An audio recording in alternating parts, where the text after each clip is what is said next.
আজ আমরা শিখব সময় ও দূরত্ব নিয়ে কোনো অঙ্ক যদি পরীক্ষায় আসে তাহলে সেগুলো কিভাবে অতি সহজে করা যায়।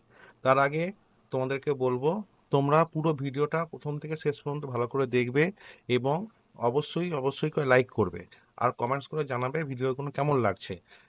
তোমরা যদি কমেন্টস করে না বলো তাহলে আমি বুঝতে পারবো না যে তোমাদের আর কি ধরনের বা কোন ধরনের অঙ্ক তোমাদের লাগবে। আর ভিডিওগুলো প্রথম থেকে শেষ পর্যন্ত দেখতে বলছে এই কারণেই যে শেষের দিকে আরো ভালো ভালো জটিল অঙ্ক খুব সুন্দরভাবে সহজ নিয়মে শেখানো হয়। শেষের দিকের ভিডিওগুলো অবশ্যই দেখবে। প্রথম থেকে মূল সূত্রগুলো শেখানো হয়, শেষের দিকে আরো জটিল কিছু সূত্র দিয়ে অঙ্কগুলো কিভাবে সহজেই করা যায় সেগুলো আমি শেখাই। সেগুলো তোমরা দেখে নেবে, প্রথম থেকে শেষ পর্যন্ত দেখবে আর অবশ্যই লাইক করবে। তা চলো শুরু করি। দেখো, প্রথম যে নিয়মটা আছে সেটাতে কি বলেছে? দূরত্ব। দূরত্ব কি? গতিবেগ ইনটু সময়। অতএব কোনো গাড়ির গতিবেগ যদি ঘন্টায় 100 কিলোমিটার হয় তাহলে 2 ঘন্টায় সে কত যাবে? 2 ঘন্টা সময় সে কত যাবে? 200 কিলোমিটার। তার মানে গতিবেগের সঙ্গে সময় গুণ করলেই আমরা দূরত্বটা অতি সহজেই পেয়ে যাব। তারপরে নিয়ম কি বলছে? সময়ের সাথে দূরত্বের সর অনুপাত। অতএব গতিবেগ যদি স্থির থাকে, মানে গতিবেগ যদি স্থির রাখা হয়, মানে একই গতিবেগে যদি গাড়ি চলে তাহলে সময় বাড়লে দূরত্ব বাড়বে। এটা সাধারণ নিয়ম।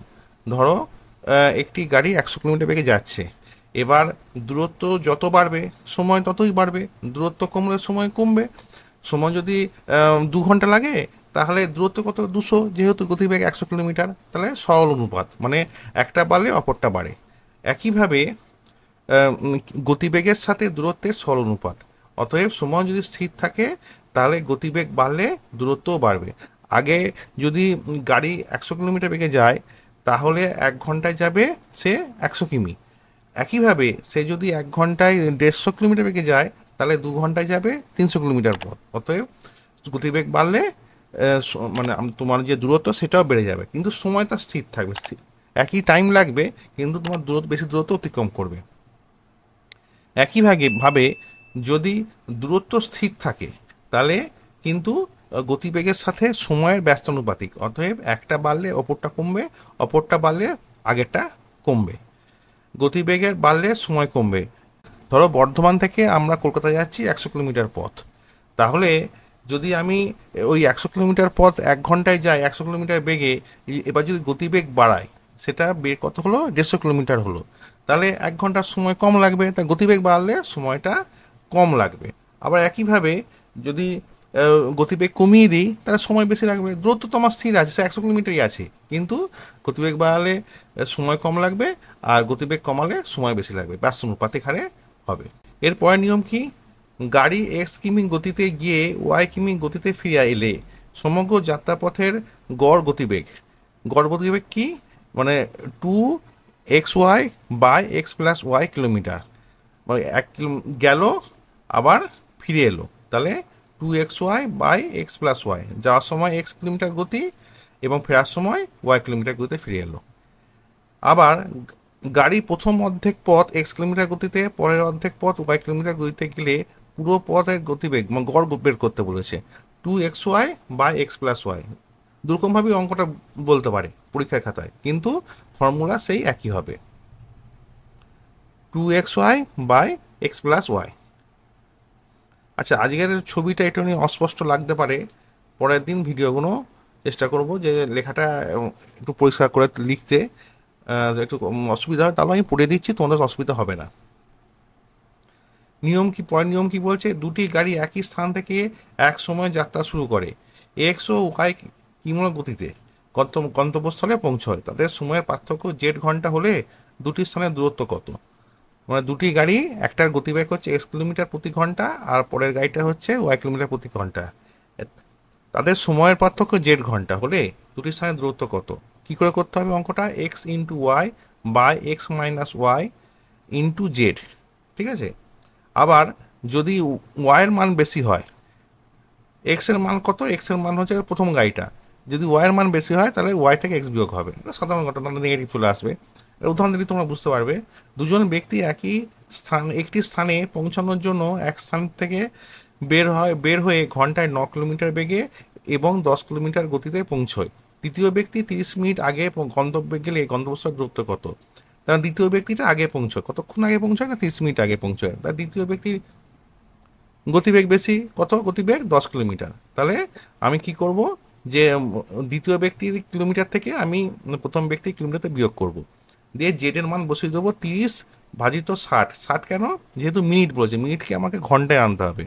যখনই মিনিট থাকবে সেক্ষেত্রে সবসময় তোমরা মনে রাখবে 60 দিয়ে ভাগ করে দিতে হবে, দিয়ে কাটাকুটি করে উত্তর বেরোলো 45 কিলোমিটার। তাহলে গন্তব্যস্থলের দূরত্ব হচ্ছে 45 কিলোমিটার। পরের নিয়মটা কি? কোনো স্থানে এক্স কিমি গতিতে গিয়ে ওয়াই গতিতে ফিরে আসে, সমগ্র যাত্রাপথের সময় যদি জেড ঘন্টা হলে দুটি স্থানের দূরত্ব কত?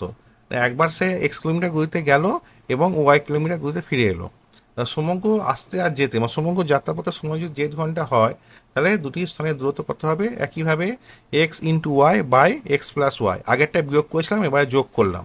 ঠিক আছে, যেহেতু আমাদের দুটি স্থানের দূরত্ব বের করতে পেরেছে, দিয়ে জেড দিয়ে গুণ করে দিলাম।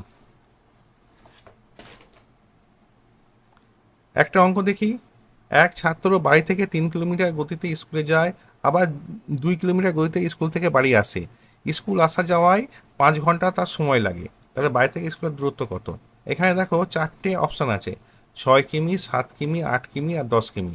তুমি যদি আগের মানে যেটা এইটার আগে যে সূত্রটা বললাম সেটা যদি ভালো করে দেখে নিয়ে ভিডিওটাকে পজ করে প্র্যাকটিস করে নাও, আমি দিয়ে মিলিয়ে নাও যে আমি কি উত্তরটা দেখাচ্ছি। এক্স এর মান কত? 3 কিলোমিটার, ওয়াই এর মান 2 কিলোমিটার, জেড এর মান 5 ঘন্টা, দিয়ে আমি x into y by x plus y into z এই মানগুলো বসিয়ে দিলাম, বসিয়ে দেওয়ার পর কাটাকুটি করে উত্তর হলো 6 কিলোমিটার। পরের নিয়মটা দেখো। একটি ট্রেন 40 কিলোমিটার গতিতে যাত্রা শুরু করে, অপর ট্রেন 4.5 ঘন্টার পর 64 কিমি গতিতে ওই স্থান থেকে একই স্থানের দিকে যাত্রা শুরু করে, তবে যাত্রার স্থান থেকে কত দূরে তারা মিলিত হবে? মানে একই দিকে তারা যাত্রা করলো, একটার গতিবেগ 40 কিলোমিটার, অপরটির গতিবেগ হচ্ছে 64 কিলোমিটার।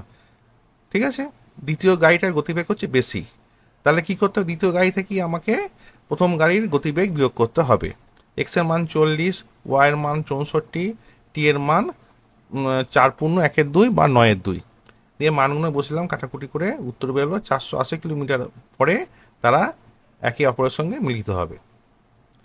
তারপরের নিয়মটা দেখো। এক ব্যক্তি এক্স কিলোমিটার ঘন্টায় অফিস থেকে গেলে T1 ঘন্টা দেরি হয়, আবার ওয়াই কিলোমিটার গতিতে গেলে T2 ঘন্টা আগে অফিসে পৌঁছয়, তবে বাড়ি থেকে অফিসের দূরত্ব কত? এটাই দেখো, প্রথমবার গেলে কি হচ্ছে, এক্স কিলোমিটার গতিতে গেলে T1 ঘন্টা পরে দেরি হচ্ছে, আর ওয়াই কিলোমিটার গতিতে গেলে T2 ঘন্টা আগে সে অফিসে পৌঁছচ্ছে।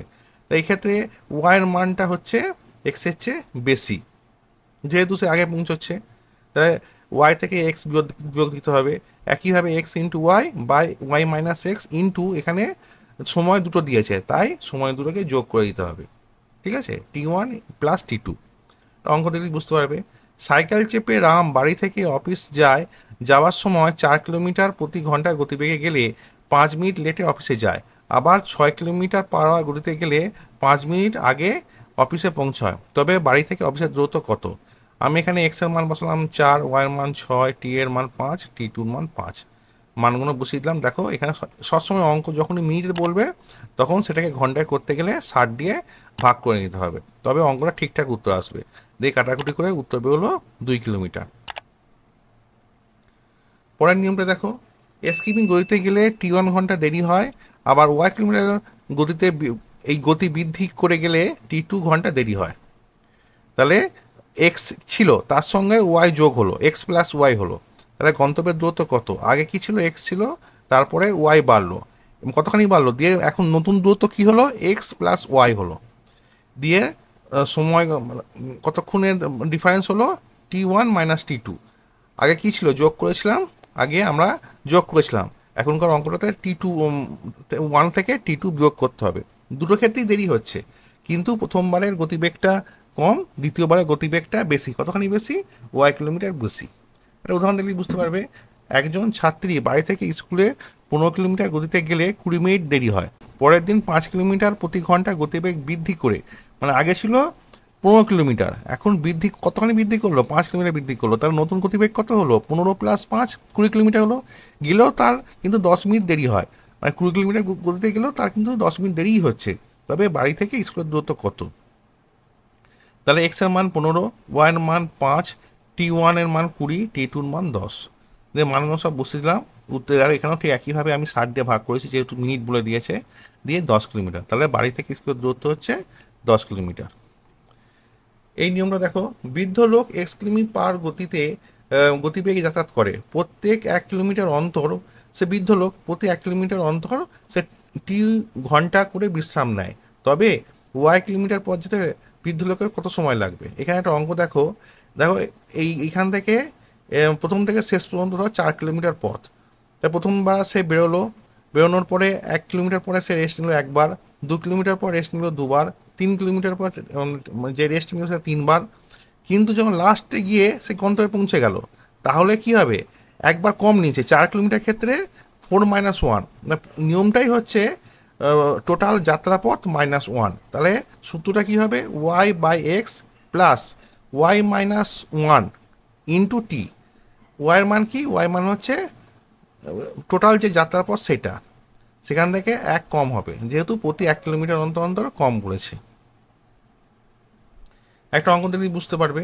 এক সৈনিক ঘোড়ায় চেপে 20 কিলোমিটার প্রতি গতিবেগে যায় প্রতি 25 কিলোমিটার অন্তর। আমি আগেরটা কি বললাম? নিয়মটা 1 কিলোমিটার অন্তর, এখানে বলছে 25 কিলোমিটার অন্তর ঘোড়া পরিবর্তনের জন্য 10 মিনিট করে বিশ্রাম নেয়। এইভাবে 175 কিলোমিটার যেতে সৈনিক কত সময় লাগবে? 175 ভাজিত 25 -1। কেন? যে আমি ভাগ করলাম যে 25 কিলোমিটার, আগের সূত্র অনুযায়ী 1 কিলোমিটার অন্তর, তাহলে 25কে দিয়ে এটা ভাগ করে দিতে হবে, তাহলে বোঝা যাবে। দিয়ে 7 - 1 হলো 6বার, তাহলে তাকে 6বার বিশ্রাম নিতে হবে। দিয়ে তাহলে সময় লাগবে 175/20 + 6 × 10 ভাজিত 60 দিয়ে কাটাকুটি করে উত্তর হলো 39/4 বা 9 ঘন্টা 45 মিনিট।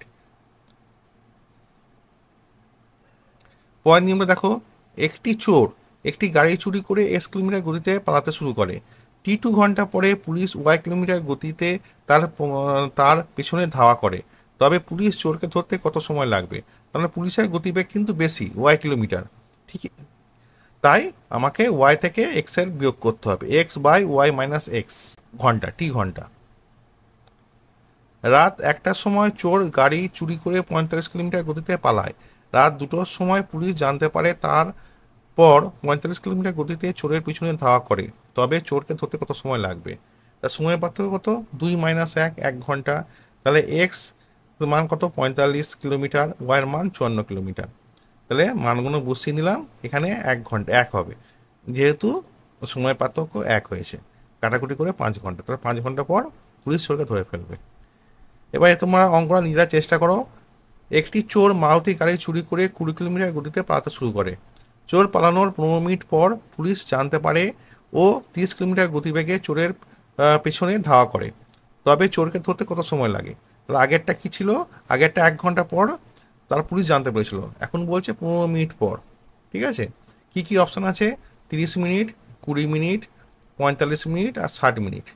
এই অঙ্কটা তোমরা করবে, করে যে অপশানটা হবে সেটা কমেন্টসে লিখবে। আমি সেটা যার অঙ্কটা ঠিক হবে তাকে আমি হার্ট দিয়ে দেবো, তাহলেই বুঝতে পারবে যে সঠিক অ্যান্সার কোনটা। তাহলে আজ এখানেই ভিডিওটা শেষ করলাম। ভালো লাগলে অবশ্যই শেয়ার আর সাবস্ক্রাইব করবে।